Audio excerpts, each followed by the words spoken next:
The price of the new Necromunda Ash Wastes box has been revealed, and let me tell you, we're in the new normal. If you want to be a wargamer that purchases Games Workshop products, well buddy, I hope you got a lot of credit cards. Oh boy, we finally get the chance to leave the hive. I'll get to drive fast cars, see the sun, feel the wind in my hair, and maybe even eat something that isn't sewage. Next. Woohoo! Hello, gatekeeper. I'd like to enter the Ash Wastes, please. Sure. That'll be $300 and your shoes. But I don't have $300 or shoes. The union was burnt alive before those demands were met. Out of the way, chump. You moochers. Not everything in life can be free. Getting outside is a luxury, you know. I guess you're pretty rich, huh? Me? Oh God, no. I'm just a compulsive spender with access to credit cards. I'm hugely in debt. One Ash Wastes, please. Welcome to Ash Wastes, where you get to drive fast cars, ride mad bugs, and play Necromunda with less cover. And also, you can pay Games Workshop an extortionate amount of money in order to play this game that you might not otherwise be able to play.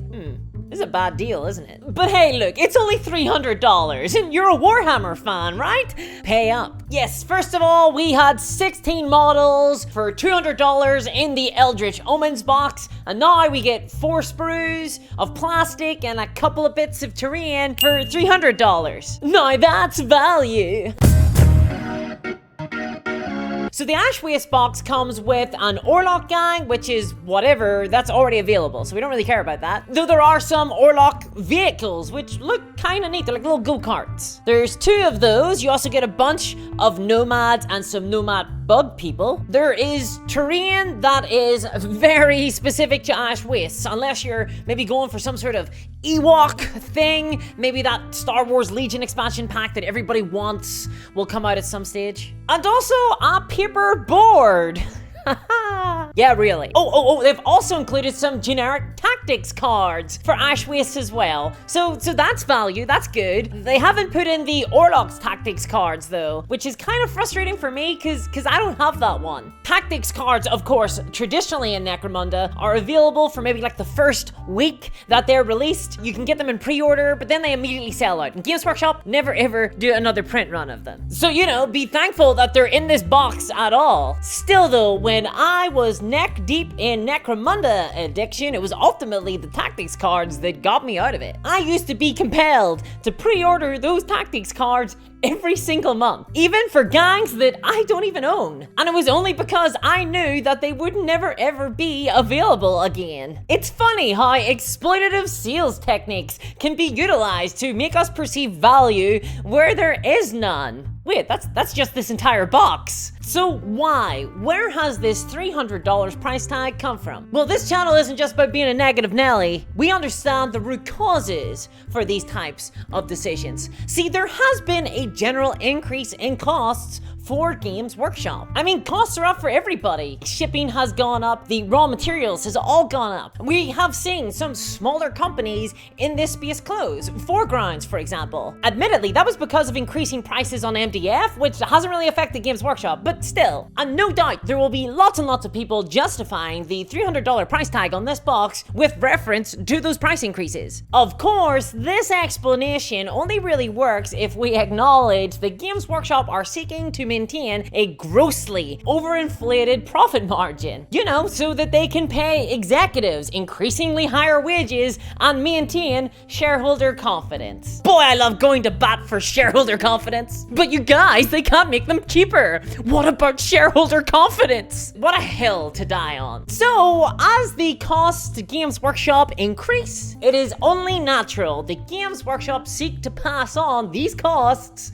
to the consumer, thus raising the price of box sets like Ash Wastes rather than, you know, lowering profit margins or something radical like that. Whew. Because after all, as an executive of Games Workshop, all you gotta do is ride this out for a while. The long-term health of wargaming doesn't matter to them. I mean, why would it? What matters is that the shareholders are kept happy today. Executives are under a lot of pressure to deliver. God, nobody thinks about the executives anymore. They've got a hard life. And this is a devious type of short-term thinking because it's going to undermine the future of Ash Wastes as a game. I mean, who the hell is going to jump aboard at this price? This box is too expensive. People aren't going to buy it. And that means that uptake amongst new hobbyists will be low. But at least it does appear like they are selling some of the sprues outside of this box. So the terrain won't be sold separately, but the Orlocks, the Orlock vehicles, the Nomads, the Nomad Bugmen, they will be sold separately. Good! This is good. This is good, okay? Good. Locking models inside massive box sets is terribly anti-consumer. I'm glad they didn't do it in this instance. Though I'm very skeptical when it comes to their mainline games like Warhammer 40k, because, you know, where's my Reductus Saboteur? She's still locked away in the Shadow Throne box set. Obviously extremely relevant content right now in April. Come on, Games Workshop, I just want my Xenos Terrorist. Plus,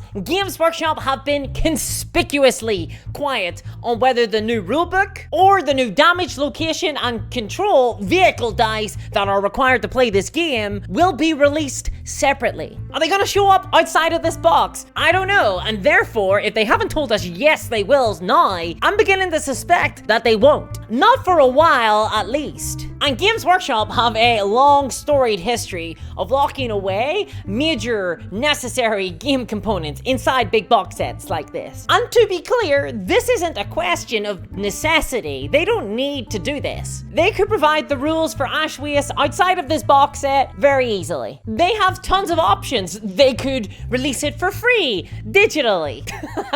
Okay, so this is still Games Workshop, so we know they're not going to do that. But they could sell it at least, or even sell a PDF version of the rulebook. It is a choice not to do this. And it is a choice whether to tell us or not whether the rules will be sold separately and for how much. At this stage, we don't know if the rules will be separate, but we can pre-order this box. So yeah, exactly where Games Workshop like us to be, without any necessary information to inform our purchases. You see, they like to have their cake and eat it too, like some sort of little German greedy piggy. These are business decisions designed to maximize sales of their $300 box set by keeping consumers in the dark for as long as possible. Because they'd rather do that than sell a reasonably priced box set and risk dipping in to their profit margins. Because f*** you. That's why. That's the Games Workshop attitude. And for those who are maybe newer to the hobby who don't understand why Games Workshop are constantly getting ragged on by older hobbyists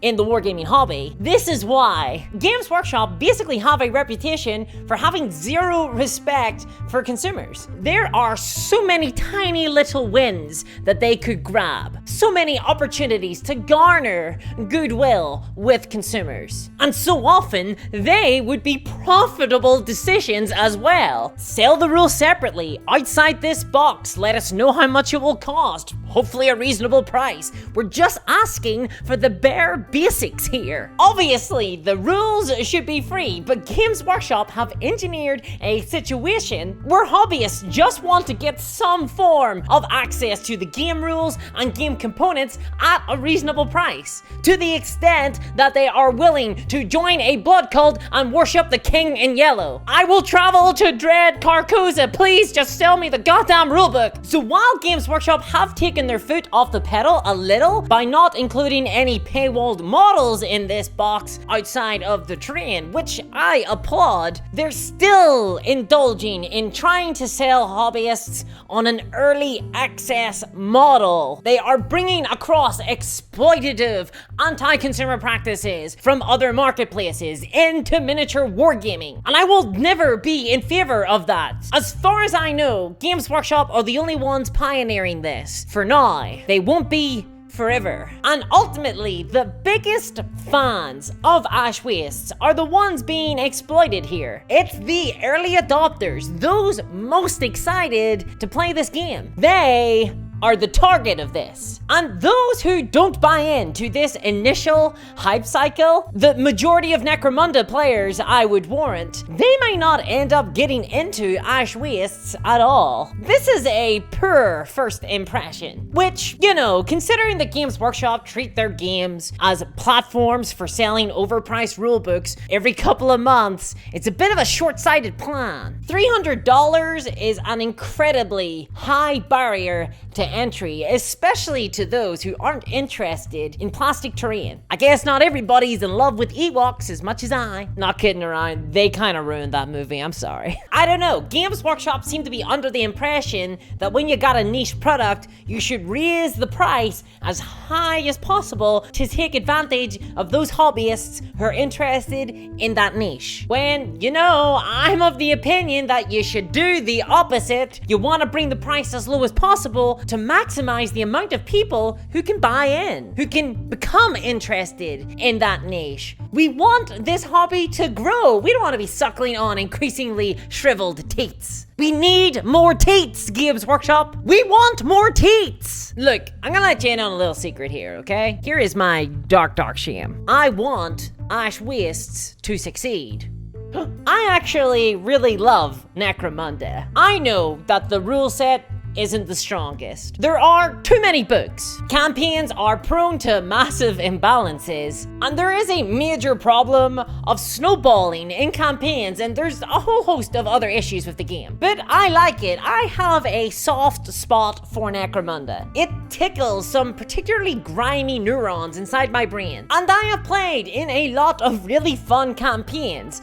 Fun at least until it becomes clear that the game really struggles at higher levels and requires some very stringent arbitration. Plus, I want to drive over gangers with cars. I just want to do some hit and runs. This is a good opportunity for me to get that out of my system. Physically, not on a road, in a go-kart. It's just something that I truly desire, and the fact that it seems like I'm going to have to spend $300 to get a load of tat just to fulfill that function doesn't sit right with me. In fact, it makes the entire enterprise unfeasible, and Games Workshop will be responsible for any real-life people who are injured on the road as a result of my desire to run them over. Just saying, I'm naming them in the court case. Necromunda used to be a very, very easy sell. The gangs were relatively cheap for a Games Workshop game, and often you could get by with a single box, 2 at most. But how the hell am I going to sell people on Ash Wastes?